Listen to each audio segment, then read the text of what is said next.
तो दोस्तों, इन्फोसिस का एक न्यूज़ आया है कि वो अगली साल कैंपस रिक्रूटमेंट नहीं करने वाली है। वही एचसीएल ने भी कुछ ऐसे हिंट देना शुरू कर दिया है कि शायद एचसीएल भी ये जो ऑन कैंपस रिक्रूटमेंट जो रहती थी, हायरिंग रहती थी, वो शायद नहीं करने वाली हैं। तो ये एक न्यूज़ आ रही है, उसी के लिए मैं आपको ये वीडियो बना रहा हूँ। देखिए दोस्तों, इन्फोसिस, एसेंचर, एचसीएल, टीसीएस ये एमएनसीज हैं और ये जब भी ऑफ कैंपस या ऑन कैंपस करती थी तो ये मास स्केल पे रिक्रूटमेंट करती थी। बताया जा रहा है कि 40 से 50 हज़ार, 70 हज़ार तक बच्चे हर साल रिक्रूटमेंट करती थी। लेकिन अभी यूएस में मंदी के चलते हुए यूएस से जो मार्केट है, वो बिजनेस है, वो कम होता हुआ दिख रहा है। और जितने लोग पहले चाहिए होते थे, जैसे सपोज करो किसी प्रोजेक्ट में 5 लोग चाहिए, लेकिन अभी ऑटोमेशन, एआई, इन सब के चलते हुए वो क्रॉस कटिंग करना शुरू कर दिया है। और जहाँ पर 5 लोग चाहिए थे, अब क्लाइंट बोलता है कि भाई सिर्फ 3 ही लोग चाहिए हमें। इसके लिए ये जो डिमांड है, जो आईटी इंजीनियर्स की जो डिमांड है, वो कम होती हुई दिख रही है। और ये ग्लोबली है, मतलब ये आप ऐसा मत समझिए कि बस ये इस साल है, अगले साल नहीं होगा या उससे अगले साल नहीं होगा। ये एक डिक्लाइन ट्रेंड है जो मुझे दिख रहा है, क्योंकि मुझे अच्छे से याद है 2010 या 2009 से पहले जितने लोग भी पास आउट हुए हैं इंजीनियरिंग में, और उनका जो है इन्फोसिस, एसेंचर या एचसीएल जैसी कंपनियों में, टीसीएस जैसी कंपनियों में प्लेसमेंट हुआ था, वो आज बहुत ही अच्छी पोजीशन पे हैं। मोस्टली आप देखेंगे वो लोग ऑन साइट में हैं, मतलब यूएस, यूरोप में सेटल्ड हैं, वहीं से जॉब कर रहे हैं।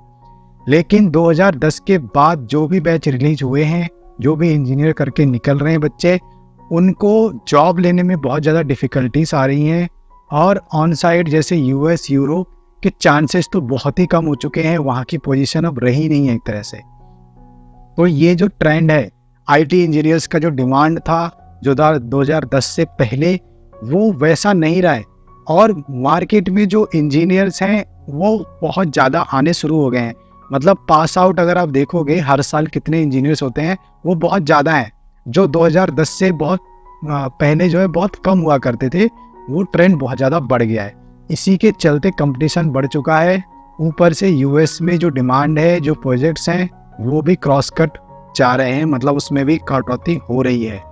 इन सब के चलते जो सफ़र कर रहे हैं वो रिसेंटली पास आउट हुए बच्चे हैं, जो इंजीनियर के बच्चे हैं, जो इंजीनियर्स हैं, जो फ्रेशर्स हैं, वो जो है ये सब जॉब कट्स का प्रेशर फील कर रहे हैं। जैसा मैंने बताया, 2010 से पहले इन्फोसिस, टीसीएस बहुत ही मास स्केल पर रिक्रूटमेंट किया करते थे, जिससे कि जो रिजल्ट होते थे प्लेसमेंट के, वो बहुत पॉजिटिव हुआ करते थे। लेकिन 2010 के बाद ये ट्रेंड धीरे धीरे जाने लगा नीचे। और अब हम देख रहे हैं कि कंपनियां खुलकर आकर अनाउंस कर रही हैं कि हम अब जो है ऑन कैंपस रिक्रूटमेंट नहीं करेंगे, या हम 1 साल के लिए बंद कर रहे हैं, क्योंकि हमारे पास ऑलरेडी बेंच पे जो फ्रेशर्स हायर किए थे वो ही रखे हुए हैं, उनको ही हम प्रोजेक्ट दे नहीं पा रहे हैं, उनको ही अब स्किल नहीं कर पा रहे हैं। तो ये बहुत ही एक नेगेटिव न्यूज़ है फ्रेशर्स के लिए, इंजीनियर्स के लिए, क्योंकि अगर ये कंपनियां रिक्रूटमेंट नहीं करेंगी तो जो बाकी कंपनियां रह जाती हैं वो मास रिक्रूटमेंट नहीं करती हैं, वो बहुत ही सेलेक्टेड स्टूडेंट सेलेक्ट करती हैं, रिक्रूटमेंट करती हैं। उससे जो है प्लेसमेंट का जो परसेंटेज है वो ऊपर नहीं जाने वाला है। तो ये एक न्यूज़ थी। मैं ये कहूँगा कि ये आने वाले टाइम में बहुत नॉर्मल हो जाएगा। कुछ कंपनियां बोलकर ये कर रही हैं, जैसे इन्फोसिस, एचसीएल। कुछ कंपनियां बिना बोले ये करेंगी, और ये ट्रेंड रहेगा कंटिन्यूसली, क्योंकि जैसा मैंने बताया, ऑटोमेशन, एआई के चलते हुए रिसोर्सेस, जो भी मैनुअल काम हुआ करते थे या जो 5 लोगों का काम था, वो अब 3 लोग या 2 लोग ही मिलकर कर रहे हैं। तो जॉब, जो इंजीनियर्स की डिमांड है, वो कम हुई है। और क्लाइंट भी इस चीज़ को समझता है।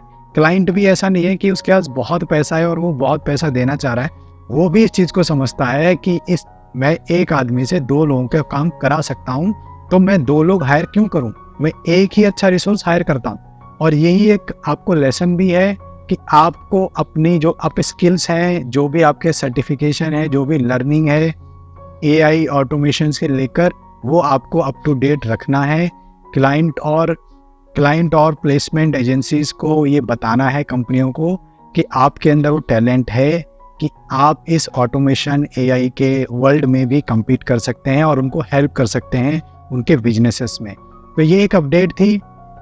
मैं कहूँगा ये एक तरह से पेपर लीक हो गया है और इन्फोसिस ने पहला पेपर लीक किया है, एचसीएल ने भी पहला पेपर लीक किया है और आने वाले टाइम में ये एक ट्रेंड बन जाएगा, एक सिलेबस सेट हो जाएगा बाकी सारी कंपनियों के लिए कि वो भी आके खुलकर बताएं कि उनका क्या अप्रोच है प्लेसमेंट को लेकर अगली साल, इस साल। और डेफिनेटली इससे जो जितने भी स्टूडेंट्स हैं जो सोचते हैं कि हम बीटेक करेंगे और हमारी लाइफ सेट है, हमको इन्फोसिस, टीसीएस जैसी कंपनी प्लेसमेंट कर लेंगी और हमारी लाइफ सेट हो जाएगी, उनका पर्सपेक्टिव चेंज होगा कि अब यहाँ पर भी कंपटीशन बढ़ चुका है, यहाँ पर भी कंपटीशन अब ऊपर जा रहा है। तो ये एक अपडेट थी और इससे रिगार्डिंग या इससे और भी कोई अपडेट आएंगी तो मैं उस पर वीडियो बनाऊंगा। आपके कोई क्वेश्चन रहेंगे तो मुझे कमेंट कीजिए। Thank you.